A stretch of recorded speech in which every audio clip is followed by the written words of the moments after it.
Welcome to Blazing Baseball, episode number 140, where we blaze through Wow. today's baseball topics, and we were Astros and Yankees fans. Yep. So the Astros game will start in a few minutes, and this is the pregame show on right now. And we're They were also they were off watching, last night. yes, Astros were off last night. yes, Twins at Astros, and we were also watching the Angels at Rays right now. And also in the news, we have next year's schedule, which will be different for the first time ever, which we will go over. Yep. And we also Big have news. Big the baseball hardest news. hit ball hit Oh, ever by StatCats. I didn't see that one yet. And we will go over. Well, I think Giancarlo Stanton had the hardest one before. All Let's right. go over that. So All right. earlier today, we had the Braves of Pirates. Atlanta won 14-2. Sorry if I mispronounced any names of this podcast. The win goes to Wright, the loss goes to Keller. And then we had the Giants at Tigers. Detroit won 6-1 with the win going to Manning and the loss to Webb. And then we had the Rangers at Rockies. Texas winning 16-4. The win going to Perez and the loss to Urena. And then the Marlins at A's with Oakland winning 3-2. The win to Puck and the loss to Blyer. And then the Guardians at Padres. Cleveland winning 7-zip. The win going to Quantrill and the loss to Snell. And then the Nats at Mariners with Washington winning 3-1 with the win going to Finnegan and the loss to Seawald. And then playing now, we have the Reds at Phillies, the White Sox at Orioles, the Angels at Rays, the Blue Jays at Bum Sox, and the Cards at Cubs, and the D-backs at Royals, and the Twins at Astros. And later today, we have the Brewers at Dodgers with the Brewers Hauser, who is 4-8, versus the Dodgers Heaney, who is 1-1. Okay, so there's 14 games today. Two teams aren't playing. One of them is the Yankees. So the Yankees are off tonight, taking a break. Mhm. But the Yanks played the Mets last night in the Bronx and won the game 4-2. Yankees take the Subway Series 4-2 from the Mets. Judge had a home run and a single. He had 2 RBIs, and Benintendi and Cabrera had the other 2 RBIs to get 4 for the Yanks. They held the Mets to 9 hits and 2 runs. The winning pitcher for the Yankees was Schmidt. He is 5-2 for the season.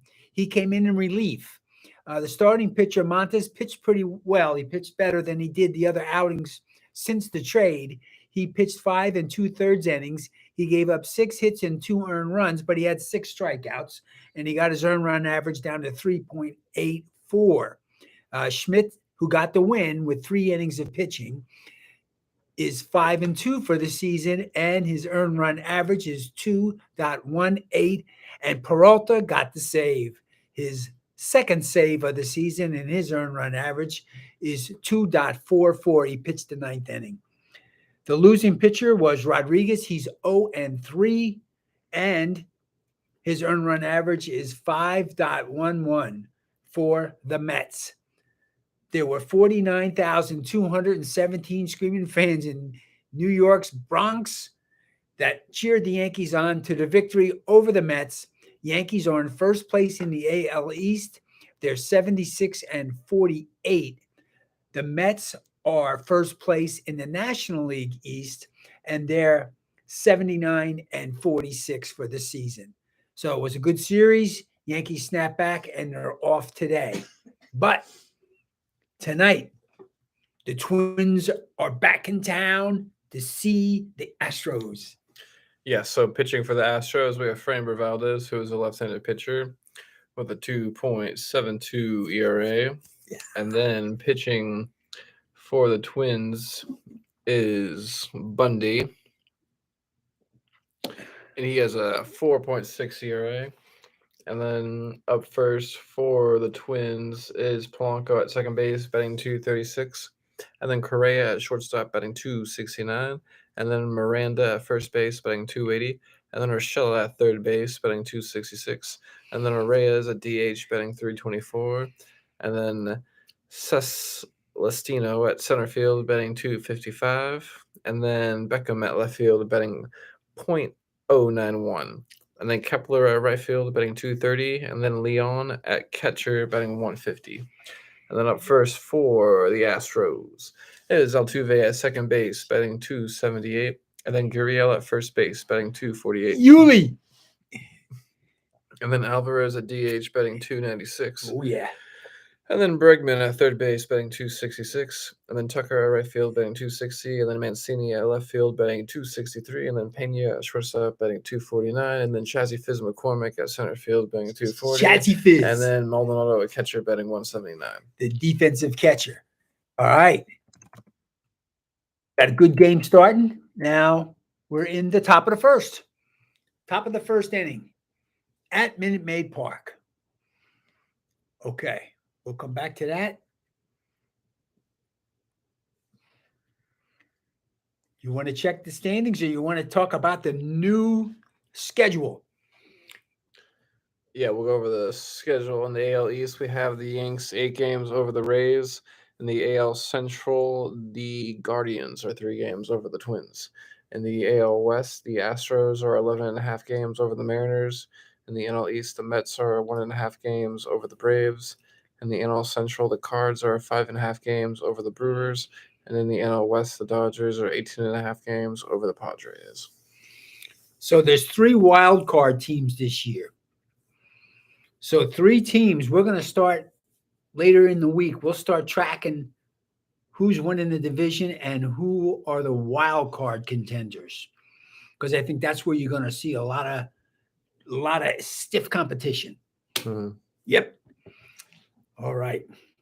So in last night's game in Houston, there was bench brawling events. I saw it. Yeah. Right, Mama? We saw it. Mama and I both saw it. Nice. Well, I didn't think it was bad. The whole thing just got blown out of proportion. Yeah.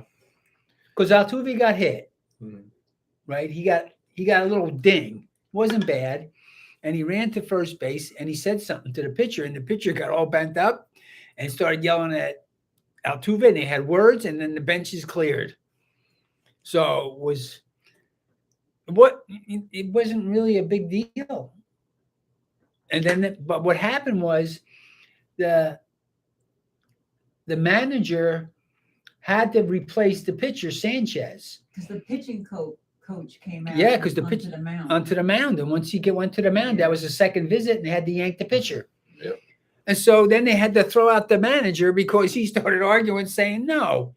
But he did. That was the second time they went to the mound to see the pitcher, and the pitcher had to leave the game. You only have two mound visits. Mm-hmm. It's been like that for 50 years. Yeah. So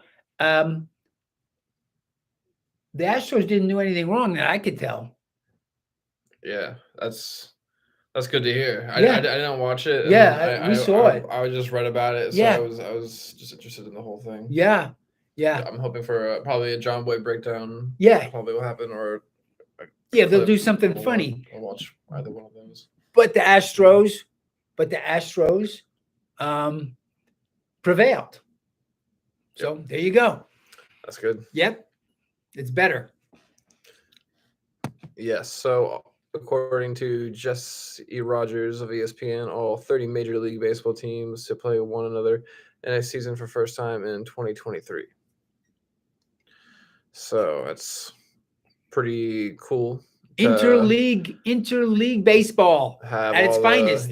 Teams play each other, and all teams play each other is exactly correct. Yeah, it's great. And what you said before we started filming is it makes things more level, even, more even. Yep.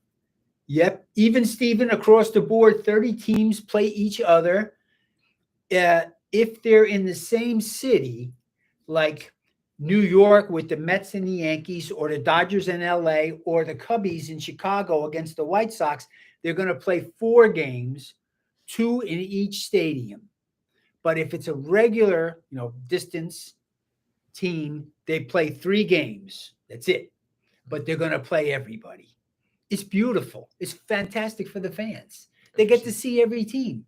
You could go to your home, get season tickets, and you'll see 14 teams come in. You'll see every star player on every team. Wow. It's the best. They should have did this a long time ago. I'm really happy today about that. That's great for the fans. It's great for Blazing baseball fans. Now, they used to play the interleague games between each other. Like the Yankees would play the Red Sox 19 times. Now they're only going to play 13 times.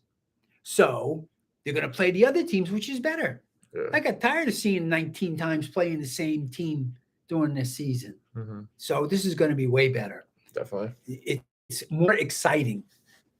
Yes. And so, according to ESPN, Pittsburgh Pirates rookie O'Neal Cruz rips 122.4 mile per hour liner, hardest hit ball in StatCast era. Holy cow. That's so fast. That's so fast you might not see it.